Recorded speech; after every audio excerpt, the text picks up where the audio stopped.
Kembali lagi di Cerita Cinta Channel. Jangan lupa like, comment, and subscribe ya. Terima kasih. Hari terakhir peserta field trip di Jogja. Mereka menghabiskan di hari ketiga dengan mengunjungi tempat-tempat wisata. Dalam field trip tahun ini, kunjungan tidak hanya di lokasi UMKM saja, namun juga peserta mengunjungi tempat-tempat wisata yang juga dijadikan objek pengamatan yang terkait dengan kegiatan bisnis dan kewirausahaan. Siang ini, mereka terlebih dulu mengunjungi Candi Borobudur, candi bersejarah yang menjadi salah satu 7 keajaiban di dunia. Seperti hari sebelumnya, Biru mengikuti kegiatan Inggit dan rombongannya. Bersama dengan Nathan dan Devan, mereka seperti layaknya orang berlibur yang berkunjung ke sana. Semua sibuk sendiri menikmati keindahan candi yang besar dan menakjubkan itu. Kebanyakan dari mereka mengabadikannya dengan mengambil gambar di sana. Biru terlihat sibuk mengambil gambar istrinya dari kejauhan. Pria itu masih setia mengamati. Bahkan hingga di tempat kunjungan selanjutnya, Parangtritis, sebuah pantai nan indah yang menutup perjalanan mereka di sana.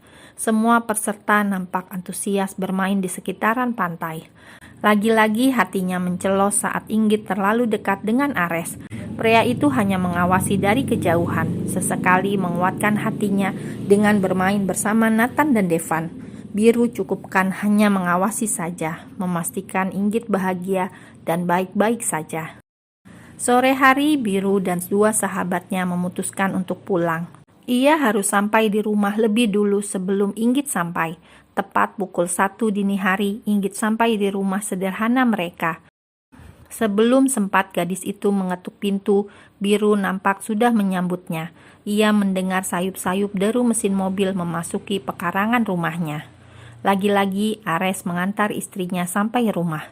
Bus yang membawa mereka pulang hanya sampai di depan kampus. Ia sudah berharap Inggit meminta bantuannya untuk menjemput, tapi sepertinya itu tidak mungkin. Benar saja, Ares selalu ada untuknya. "Baru pulang?" tanya Biru basa-basi. "Kamu kenapa belum tidur?" tanya Inggit berlalu. Ia menaruh tasnya ke atas lantai dan duduk sebentar melepas sepatunya, membawa ke belakang. "Belum ngantuk," jawabnya berbohong. Biru sengaja menunggu gadis itu. Dirinya bahkan baru sampai rumah sejam yang lalu. Langsung membereskan semuanya agar Inggit tidak menaruh curiga. Inggit masuk kamar, melewati Biru yang tengah duduk di ruang tengah dan menuju kamar mandi. Sudah larut malam untuk mandi. Gadis itu hanya bersih-bersih dan mengganti pakaiannya. Saat keluar dari kamar, mendapati suaminya sudah duduk di atas ranjang. Inggit mendesah pelan, menatap Biru. Suara bariton pria itu menghentikan langkah Inggit yang hendak beranjak. "Mau kemana, Inggit? Istirahatlah di kamar," serunya. Terdengar cukup jelas. Inggit kembali memutar badan, menatap ragu. Terakhir 1 ranjang, Inggit dikerjain pria itu berakhir dengan mencuri gambar dirinya. Melihat tatapan itu, Biru paham kekhawatiran perempuan berstatus istrinya itu. "Jangan khawatir, aku masih tetap menjaga perjanjian kita. Istirahatlah di ranjang bagian kamu. Kamu pasti lelah, butuh tempat yang sedikit longgar." Biru meyakinkan gadis itu. Dalam hati, ia bersorak senang saat Inggit mengangguk pelan. Biru benar, Inggit memang sangat lelah. Setelah perjalanan berjam-jam, rasanya ia langsung ingin rebahan di tempat peraduannya. Inggit mendekati ranjang. Sialnya, tak ada guling di sana. Ia membelakangi Biru saat membaringkan tubuhnya. Rasa lelah cepat membawa Inggit terlelap, tapi tidak untuk pria itu. Biru bahkan mulai gelisah dan tidak bisa tidur, padahal ia juga cukup lelah. Menatap punggung Inggit yang terlihat tenang dengan dengkuran halus. "Git, kamu udah tidur?" lirih Biru memanggil. Rasa penasaran membuat laki-laki itu mendekat tanpa sadar, meneliti raut wajah istrinya dengan seksama. Inggit yang sudah mampir ke alam mimpi refleks saja membalikkan tubuhnya. Biru terkesiap kaget, jantungnya mendadak deg-degan dengan jarak mereka yang nyaris tak ada. Mata pria itu melotot sempurna saat Inggit tanpa sadar memeluknya. Anehnya, Biru menyukai posisi itu. "Kamu cantik," gumamnya pelan, terus menatap lekat.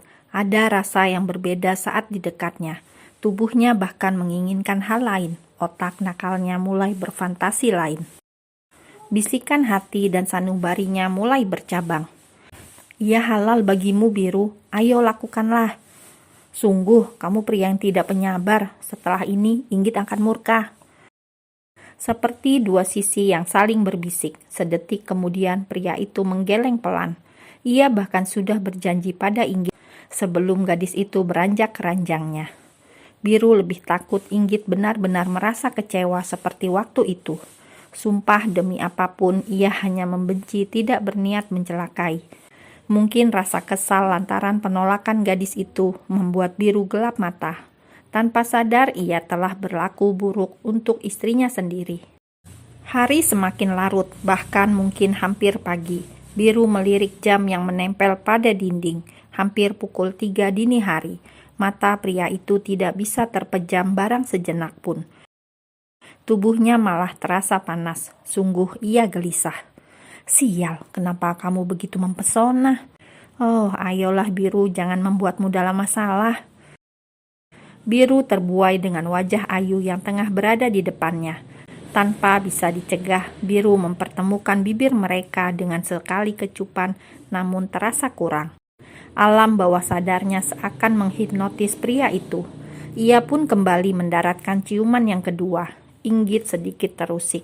Gadis itu bergerak lirih, takut Inggit tahu. Biru segera melepas lumatan yang sempat ia layangkan, karena ia benar-benar takut tidak bisa menahan diri. Akhirnya pria itu menyerah, bangkit, dan turun dari ranjang. Pagi harinya, baik Inggit maupun Biru sama tersentak kaget mendapati dirinya berada di ranjang yang sama. Inggit takut dan langsung meneliti dirinya. Perempuan itu mendesah lega saat tidak terjadi hal apapun semalam.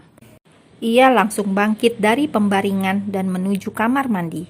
Diam-diam Biru mengulum senyum melihat kecemasan Inggit menemukan tubuhnya berada satu ranjang dalam jarak yang sangat dekat. Biru ikut bangkit dari ranjang sambil menunggu istrinya dari kamar mandi. Ia membuka korden dan jendela kamar. Hawa sejuk langsung menyapa tubuhnya. Angin yang bergerak lembut seakan menampar-nampar wajah pria itu. Ia memperhatikan Inggit yang baru saja keluar dari kamar mandi. Gadis itu menggelung rambutnya asal, membuat pria 21 tahun itu menatap tanpa berkedip. Inggit yang merasa diperhatikan begitu intens merasa aneh. Gadis itu berlalu begitu saja meninggalkan kamar. Sepeninggalan Inggit, Biru langsung menuju kamar mandi. Dasar pria aneh. Inggit membongkar tas yang semalam ia bawa, mengeluarkan pakaian kotor dari sana dan akan segera mencucinya. Ia ke belakang menuju tempat laundry. Begitu membuka mesin cuci, menemukan banyak baju kotor Biru yang sedang proses perendaman. Ia mendesah pelan, mau tidak mau akhirnya menyelesaikan punya Biru terlebih dahulu. Tuh anak ngapain aja sih selama 3 hari? Cucian banyak banget, gerutu Inggit seraya membenahi area sekitar. Sebenarnya ia enggan mengurusi pakaian Biru. Mereka selalu mencuci pakaiannya sendiri-sendiri. Bahkan Biru jarang sekali mencuci baju. Yang Inggit lihat pria itu selalu membawanya ke tempat laundry terbaik. Ia merasa bingung ketika mendapati pakaian kotor Biru yang hampir memenuhi satu tabung mesin cuci. Karena pasti membutuhkan waktu yang tidak sebentar, gadis itu mulai membagi waktu dengan dapur.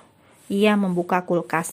Tidak ada stok bahan makanan di sana. Itu artinya Inggit harus belanja. Hanya ada beberapa butir telur yang terdampar di sana. Karena merasa lapar, Inggit langsung mengeksekusi dengan ide membuat sarapan nasi goreng. Perempuan itu menuju Magicom. Ia baru sadar tidak menemukan nasi di sana. Ia baru saja pulang semalam dari Jogja. Masak apa, Inggit? Tanya Biru mendekat. Pria itu baru saja keluar dari kamar dengan wajah segar. Sepertinya baru saja mandi. Masak angin, jawab Inggit ketus. Kamu 3 hari ngapain aja sih? Cucian numpuk, rumah kotor, kulkas kosong. Sumpek. Protes Inggit cemberut. Mendadak ia cerewet sekali.